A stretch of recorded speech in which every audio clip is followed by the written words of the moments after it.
नमस्कार, आपका स्वागत है एक बार पुनः हमारे नेक्स्ट वीडियो में। हम स्क्वायर्स और स्क्वायर रूट्स पर बात कर रहे हैं। ये हमारा 9th वीडियो है। दो क्वेश्चंस लिए हैं मैंने, square root of 576 and square root of 11025। अब देखें, इस 576 का अगर स्क्वायर रूट निकालना, तो हमने बताया आपको इसको अगर फैक्टर करते हैं तो कैसे करते हैं।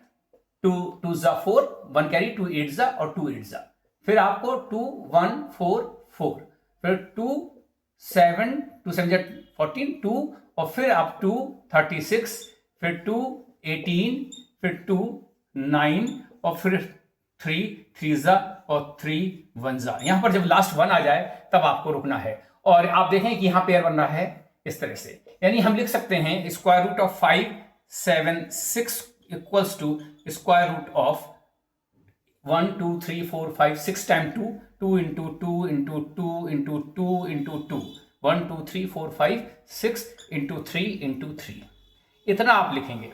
और फिर एक पेयर ये, एक पेयर ये, एक पेयर ये, एक पेयर ये, तो आपको मिलेगा 2 इंटू 2 इंटू 2, एक पेयर से ये, एक पेयर से ये, एक पेयर से ये, और एक पेयर से ये 3। सो आपको मिला 2 2 4, 4 2 4 2 8, और 8 3 24। आपको याद भी होना चाहिए 24 का स्क्वायर 576 होता है। इसे कहते हैं फैक्टर मेथड। ठीक है, अब अगर आप इसी तरीके से इसको भी करते हैं तो और लंबा समय लगेगा। तो फैक्टर मेथड जो है, मेरा बताने का पर्पज ये था, इस क्वेश्चन को लेने ये था कि इसको भी अगर करते हैं तो आपको और लंबा जाना पड़ेगा। पहले 3 से करिए, चेक करिए, फिर 3 से, फिर 3 से, फिर 5 से। तो इस तरह से आपको एक फैक्टर में इस तरह से आपको ले आना पड़ेगा वैल्यू को, और इसके पेयर से आपको एक एक वैल्यू लेनी पड़ेगी। अब ऐसे क्वेश्चंस को करने के लिए आपको समय बर्बाद होगा, तो इसके लिए हम एक और मेथड है, मैंने कहा आप बताया कि एक होता है फैक्टर मेथड जो कि हमने अभी आपको किया, और एक होता है डिवीजन मेथड। डिवीजन मेथड ये लॉन्ग डिवीजन भी कहलाता है और डिवीजन मेथड भी कहलाता है, चाहे आप जो कहें। तो देखिए, इसी 576 को अगर करना है तो हमें करना क्या होता है, लास्ट से पेयर बनाते हैं। पेयर याद रखिएगा, अगर 4 डिजिट नंबर मान ली 4 6 8 5 है तो आपको ऐसे पेयर बनाना है। ठीक है, तो यहां पर हमारा क्या है 576। तो अब आपको करना क्या होगा कि यहां पर जो है ये देखते हैं कि ये किसके स्क्वायर तक बराबर में जाएगा या इससे कम होगा, इससे ज्यादा नहीं होगा। 1 1 1 1 को 1 मल्टीप्लाई 1 आता है, 2 को 2 में करेंगे 4 आता है। तो यहां पर देख रहे हैं कि अगर 2 लेंगे तो यहां पर 2 लिखेंगे, और यहां पर क्या आ जाएगा आपका, ये आ जाएगा 4, और यहां सब्ट्रैक्ट होता है तो यहां पर 1 कैरी होगा, 176 हो जाएगा। अब यहां पर इस 2 को यहां जोड़ देते हैं और यहां पर ऐसे करते हैं और ये 4 आ जाता है। अब आप क्या देखिए कि आप यहां पर क्या करते हैं, आप ये चेक करते हैं कि ये इसके कितने टाइम्स जाएगा, यानी यहां पर जितने टाइम्स जाएगा उतना यहां भी लिखा जाएगा, यहां भी लिखा जाएगा। तो आप इससे आप देखें कि इसमें लास्ट डिजिट छोड़ दिए 4 का 17 में अगर भाग करके चेक करेंगे 4 4 जा 16 जा रहा है, तो आप चेक करेंगे 4 टाइम्स जाता है कि नहीं जाता है।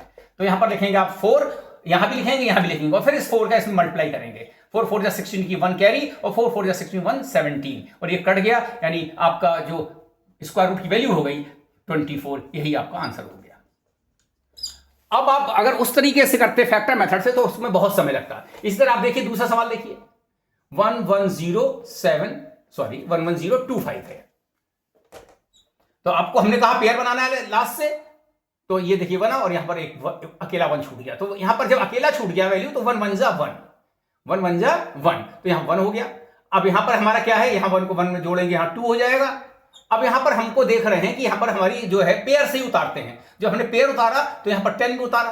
अब हम मिनिमम 1 टाइम ले जाएंगे तो यहां 21 हो गया, और 21 से ये वो कम है, तो हमारा यहां पर रुकना पड़ेगा हमको, और हमें क्या करना पड़ेगा कि एक 0 यहां लेंगे और एक 0 यहां लेंगे, और फिर जो नेक्स्ट वैल्यू है डबल में, पेयर में, उसको ले लेंगे।